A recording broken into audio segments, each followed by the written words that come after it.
It's a nice, bright, sunny day in Burbank, California, the headquarters of Disney, and we've got a 95% chance of bloodbath happening at this very moment.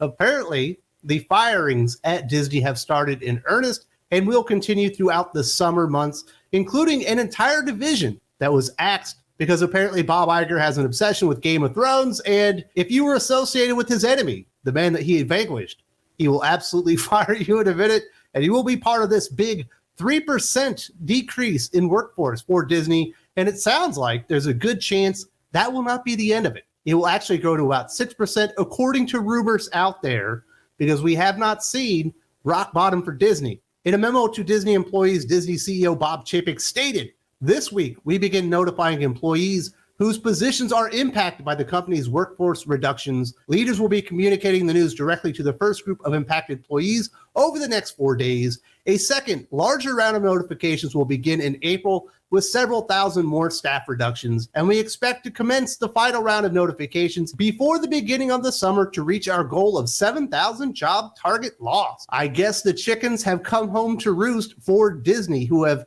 for years just been ignoring the actual people that pay for the product.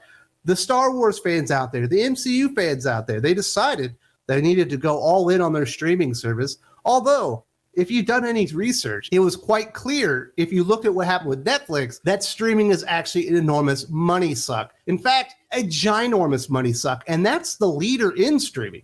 That's Netflix, who don't actually have to catch up to anybody. They just actually have to stay ahead. So Disney begins spending, hiring any Johnny-come-lately with no talent whatsoever to take a hold of their most important properties, most notably Star Wars, the MCU, and Pixar. And in the process have basically destroyed the reputation whole cloth.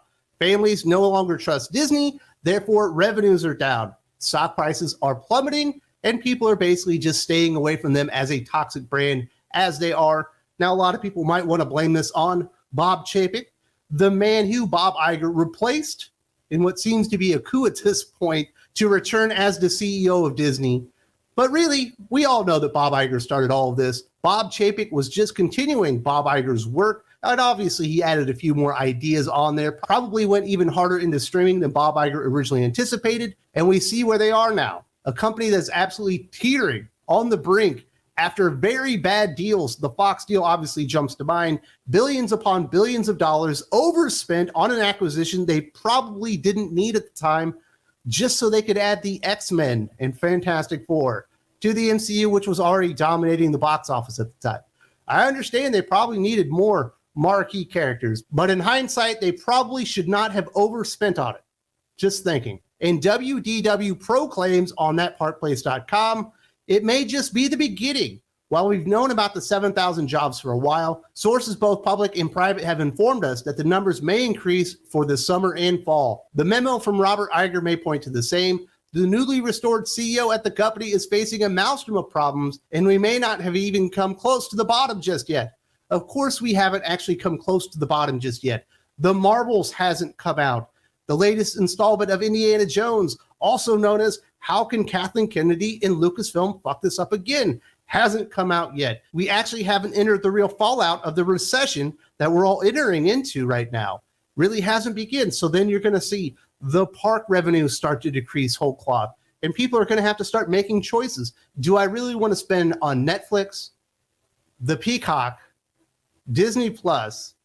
It's like there's so many stupid streaming options. There's so many stupid streaming options out there. It's absolutely ridiculous at this time. They need to start bundling this stuff up. Nobody wants to spend $140 for what they got in cable a few years ago for $60.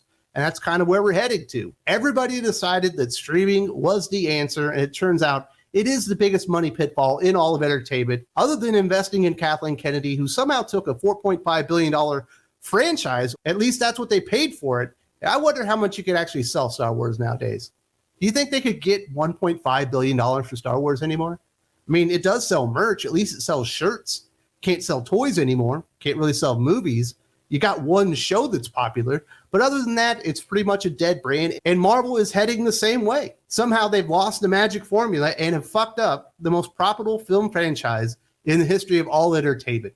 And that's not all. We actually lost an entire division of workers in the process. According to The Hollywood Reporter, Bob Chapek's metaverse dream is dead at Disney. The entertainment giant shuttered its nascent metaverse division as part of Monday's layoffs. The Hollywood Reporter has confirmed the division was run by Mike White, a Disney Parks veteran, though the Wall Street Journal reports he will be staying on at the company. The Journal added that about 50 jobs were cut in the round of layoffs. It just so happens there are about 50 employees in the entire division, and they got cut out whole cloth. Why? Because Bob Iger doesn't like Bob Chapek, and I guess just wants to remove anybody associated with Bob Chapek from Disney. We saw what he did to the board when he came on board.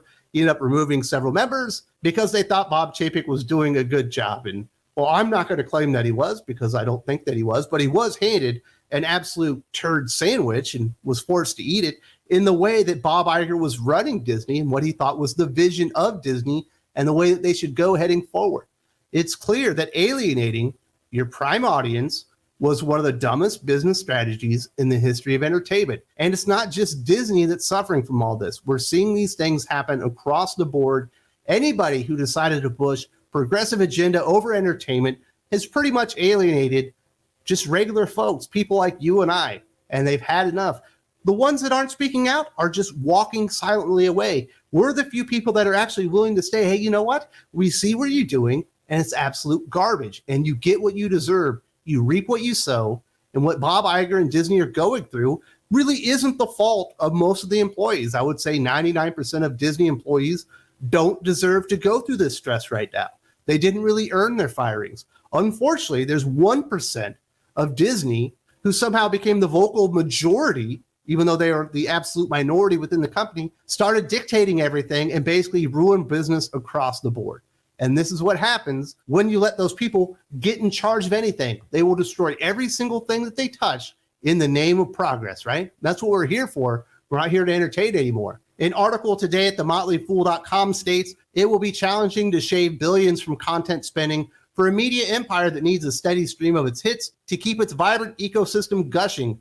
But it's hard to stomach the more than $4 billion operating loss reported by Disney's direct-to-consumer segment in fiscal 2022 without concluding that Disney Plus will never turn a profit until it's more prudent with its content allocation. Motley Fool later concludes Disney stock continues to trade for less than half of its all-time high. Getting its cost structure back in order is important. Disney will also begin resuming the semi-annual dividend distribution that it suspended at the onset of the pandemic 3 years ago. Well, it's a good thing these people are losing their jobs so you can start paying a dividend out and people can feel comfortable investing in Disney once again, even though the stock price has dwindled over time. The operating losses are absolutely stacking up, and the big, enormous pile of debt that was taken on for acquisitions such as Fox keep piling up, and the bills need to be paid, and somebody had to go. But they make a really good point in there. They need to get their content allocation in order, i.e., they need to stop greenlighting every stupid project and assigning the most incompetent person in the world to said projects. They need to be a little bit more judicious about what their consumers actually would like to watch when they're consuming Disney Plus. They need to be more conscious about what MCU fans want to see when they go to a movie. Every single MCU movie in phase 4 and now into phase 5 drops like a rock after a pretty decent opening. They're like, oh, look, we've got good news. You know, it opened almost as good as the last one. And then it bottoms out almost immediately as the hardcore MCU fans that'll never give up showed up once again and then told their friends when they got home, yeah, that one sucked too. And obviously we haven't even seen a Star Wars movie in like 5 years now. And I don't see that changing anytime soon. There's nothing even in production at this moment. They need to start thinking, what is going to get people to trust our company again? How are parents going to trust Disney alone in a room with their kids watching Disney Plus again? Because it ain't going to happen overnight. They got a lot of work to do. And trust me, these 7,000 firings that are starting right here, right now, and will likely grow to more than 10,000 in the not too distant future are just the beginning. That's just getting some of your overhead cost in order. They need to figure out what people actually want to pay for. They should probably go watch John Wick 4, maybe Top Gun Maverick, Spider-Man No Way Home, take some notes and realize nobody wants their stupid incessant bullshit included into every single story that they produce these days. Enough is enough. And we know that Bob Iger, his real focus is fixing Star Wars and Disney, but he has one of the dumbest plans I've ever heard of. Talk about somebody not reading the room and not realizing what the real issue is. If you haven't seen this, if you haven't heard his plan, you need to watch this right now. There's also a link in the video description.